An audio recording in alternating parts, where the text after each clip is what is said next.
এক গ্রামে একটা বৃদ্ধ লোক থাকতেন একটি বাড়িতে। আর সে একাই থাকতো, অনেক কষ্ট করে।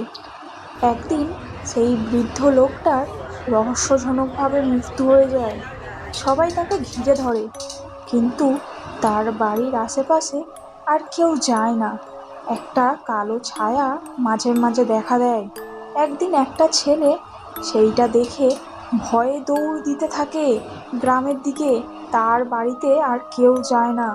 একদিন একটা রাহুল নামের ছেলে তার দুই বন্ধুকে নিয়ে গ্রামে ঘুরতে আসে, এবং তারা তিনজনে আলোচনা করে যে এখানে একটা বাড়ি আছে, তারা যাবে কি না।